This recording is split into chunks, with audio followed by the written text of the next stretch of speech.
Hello friends, income tax के cases की series में आज जो केस हम डिस्कस करेंगे वो इस इशू को लेकर के है कि यदि सीआईटी अपील एसएससी को कोई रिलीफ देता है और इनकम टैक्स डिपार्टमेंट उस रिलीफ के अंगेंस्ट इनकम टैक्स ट्रिब्यूनल के अंदर ना तो क्रॉस अपील फाइल करता है और ना ही क्रॉस ऑब्जेक्शन फाइल करता है, तो क्या ऐसे केस में ट्रिब्यूनल के पास ये अधिकार है कि वो उस ऑर्डर्स को असेसिंग ऑफिसर के पास रिमांड बैक कर दे डी नोवो एडजुडिकेशन के लिए। और यदि एसएससी उस अपील के अंदर जो कि ट्रिब्यूनल के अंदर फाइल की गई एसएससी के द्वारा उसके अंदर कोई कुछ और फर्दर ग्राउंड्स रेज करता है जो कि जुरिसडिक्शन को चैलेंज करते हुए हैं, तो क्या ट्रिब्यूनल बिना उन ग्राउंड्स को एडजुडिकेट किए बिना असेसिंग ऑफिसर के पास उस मैटर को रिमांड बैक कर सकता है? यही इशू तेलंगाना हाई कोर्ट के सामने Kapil foods and structures private limited versus deputy commissioner of income tax के केस में सामने आई। और ये केस 483 ITR पेज नंबर 586 पर रिपोर्ट हुआ। प्रेजेंट केस के इफेक्ट्स इस तरीके से हैं। एसएससी की ग्रुप ऑफ अपील्स थी। जब मैटर सीआईटी अपील के पास था तो सीआईटी अपील ने इंटरेस्ट ऑन बोरोइंग्स का एक इशू था जिस पर एसएससी को कुछ लिमिटेड रिलीफ दिया, लेकिन कुछ इंटरेस्ट को डिसअलाउंस में रखा। एसएससी ने इस ऑर्डर के अगेंस्ट ट्रिब्यूनल में अपील फाइल करी और जब एसएससी ने यह अपील फाइल करी तो एसएससी सेक्शन 147 की प्रोसीडिंग्स को जुरिसडिक्शनल ग्राउंड्स पर चैलेंज भी कर रहा था। जो सीआईटी अपील ने ऑर्डर पास किया था उस सीआईटी अपील के ऑर्डर के अगेंस्ट रेवेन्यू ने ना तो कोई क्रॉस अपील्स फाइल करी थी और ना ही क्रॉस ऑब्जेक्शंस फाइल किए थे। जब ट्रिब्यूनल ने इस मैटर को सुना तो ट्रिब्यूनल ने इस मैटर को असेसिंग ऑफिसर के पास रिमांड बैक कर दिया डी नोवो एडजुडिकेशन के लिए और ये कहा कि असेसिंग ऑफिसर ये एग्जामिन करे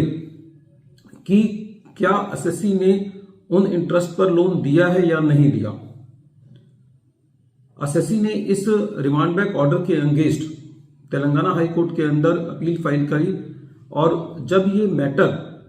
तेलंगाना हाई कोर्ट ने सुना तो कोर्ट का ये कहना था कि प्रेजेंट केस के अंदर एसएससी ऑलरेडी अपनी प्रोसीडिंग्स में ये कह चुका है और बता चुका है कि एसएससी ने उन लोन्स पर इंटरेस्ट पे किया है, तो उस मैटर के लिए इस ऑर्डर को रिमांड बैक करना ठीक नहीं है। कोर्ट का ये कहना था कि जब एसएससी ने अपने कुछ ग्राउंड्स रेज किए हैं जुरिसडिक्शन को चैलेंज करते हुए, तो ये ट्रिब्यूनल की जिम्मेवारी थी कि ट्रिब्यूनल उस ग्राउंड्स को एडजुडिकेट करती। और जहां पर सीआईटी अपील एसएससी को ऑलरेडी मेजर रिलीफ दे चुका है और रेवेन्यू ने कोई भी क्रॉस अपील या क्रॉस ऑब्जेक्शन फाइल नहीं किए हैं, तो ऐसे केस में यदि ट्रिब्यूनल सभी मैटर्स को लेकर के पूरे ऑर्डर को डिनोवो एडजुडिकेशन के लिए रिमांड बैक करती है तो इससे एसएससी को सीरियस प्रेजुडाइज होता है। कोर्ट का यह कहना था कि इस केस में जो एसएससी ने ग्राउंड्स रेज किए हैं ट्रिब्यूनल के पास जुरिसडिक्शन को चैलेंज करते हुए, उन सारे ग्राउंड्स को ट्रिब्यूनल को एडजुडिकेट करना चाहिए था और तेलंगाना हाई कोर्ट ने जो ट्रिब्यूनल के रिमांड बैक का ऑर्डर था उसको क्वैश किया और मैटर ट्रिब्यूनल के पास एडजुडिकेशन के लिए भेजा। फ्रेंड्स, आज की डेट में एसएससी के लिए रिमांड बैक एक बहुत ही सीरियस इशू है, चाहे वो सीआईटी अपील लेवल पर हो चाहे वो ट्रिब्यूनल के लेवल पर हो। सीआईटी अपील में भी काफी केसेस ये देखने को मिलते हैं जब से नया अमेंडमेंट आया है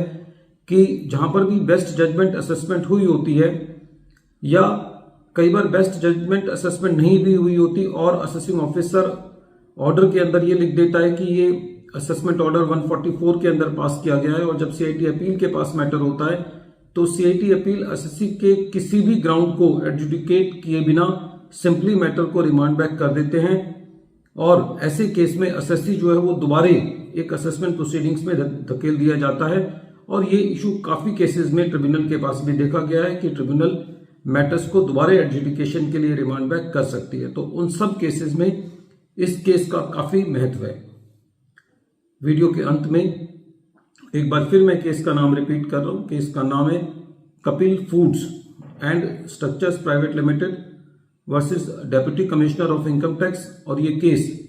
483 ITR पेज नंबर 586 पर रिपोर्ट हुआ फ्रेंड्स।